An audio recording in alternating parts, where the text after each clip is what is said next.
My name's Roger Coghill. I'm a biologist, and I want to talk to you about the recipes I've compiled for people who've suffered serious trauma or loss. And I've made up 5 recipes which I think will help those people who have suffered in that way. They often take an awful long time to recover, and some, of course, never really get over it altogether. But I think these ingredients, based on serious science and biochemistry, will help you recover more quickly than normal. And I've called each one recipes for a broken heart.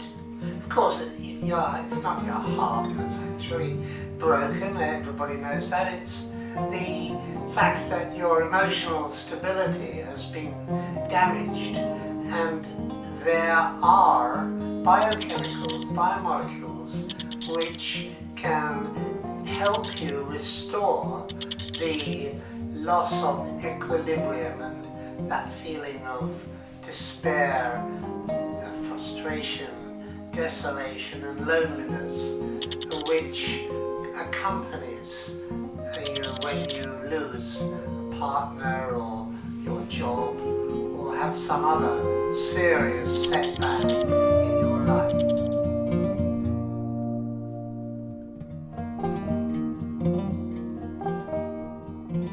Depression is the worst symptom of losing a family member or having a trauma of any kind. We all have periods of depression in our life, but when it lasts for longer than a few months, then you can call it clinical depression.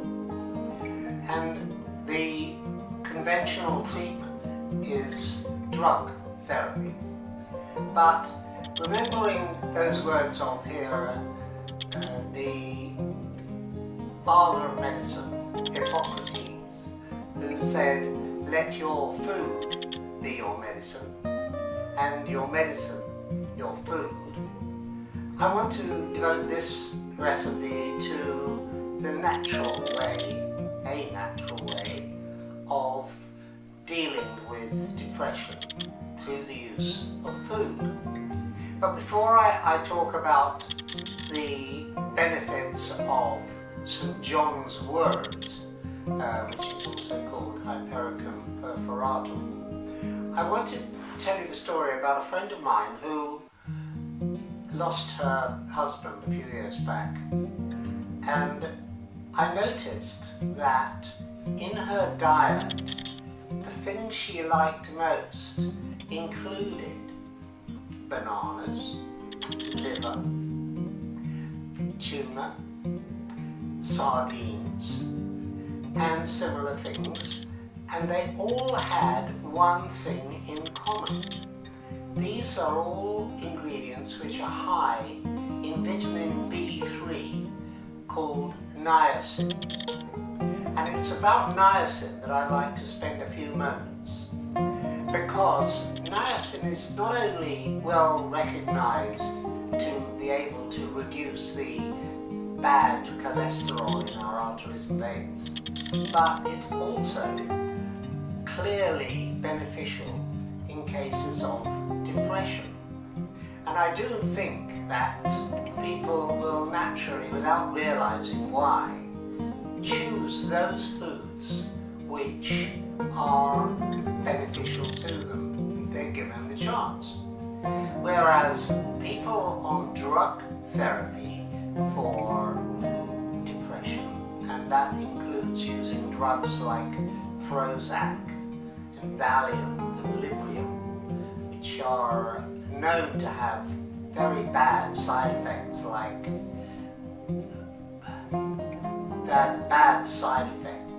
like addiction, and in the end they're causing more more depression than they cure. And furthermore, they give you no real good sleep, because although they might knock you out for a period of time, when you wake up you feel just as tired as you did before you went to sleep on those drugs. And the reason being that they don't allow you to have what we need called REM sleep, stage 4 sleep. That's the sleep that you need in order to repair the cells in your body. So niacin seems to be a very important ingredient in combating depression. And so I would like to just mention some of those foods again. Bananas, liver, chicken breasts, and chicken and poultry generally. And I've got a list here which I'm going to just check with you. Bacon has 11.1 milligrams of niacin per 100 grams. And when you consider that the average recommended daily allowance is 16 milligrams, it goes a long way towards it. But what's curious is that coffee, 1 cup of coffee a day, in the morning best of all, has as many as 39 milligrams of niacin in it. So I would suggest that you incorporate 1 cup of coffee at least into your daily routine. Other ingredients high in niacin include tuna, as I've said, lamb's liver, peanuts, and my friend also likes peanuts, chili powders and other spices, sun-dried tomatoes, very nice, a bit expensive but delicious. They have 9.1 milligrams of niacin per 100 grams of material. And yeast is enormously high in niacin. Others with high niacin levels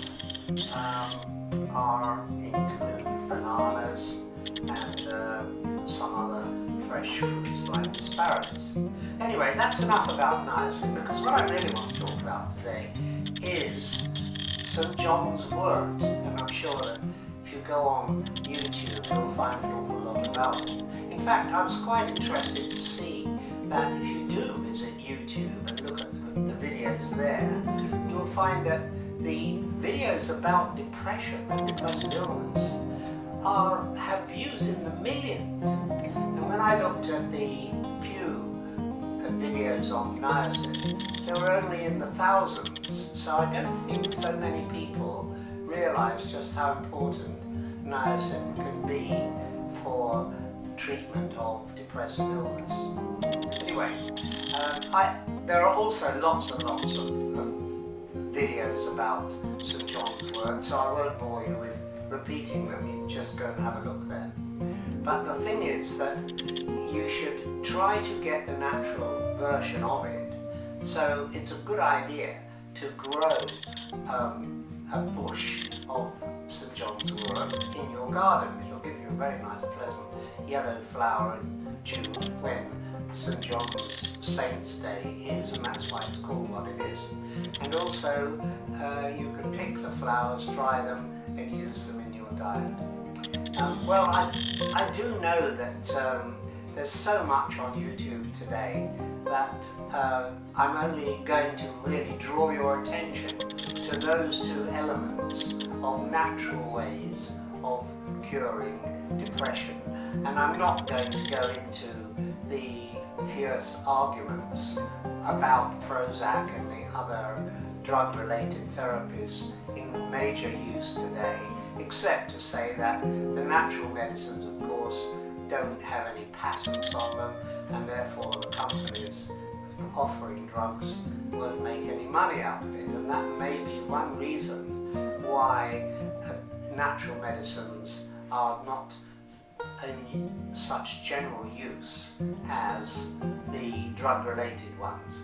It'll be a difficult job sometimes to get off these drug-related products like Prozac, so I don't recommend you just jump straight out of Prozac into the natural way of treating depression. And I would further add in conclusion that I'm a biologist, I'm not a doctor, and I'm not a health therapist, I'm not a natural product manufacturer or trained in any way in the use of natural medicines, but my own expertise lies simply in biology and with a little knowledge of biochemistry on top.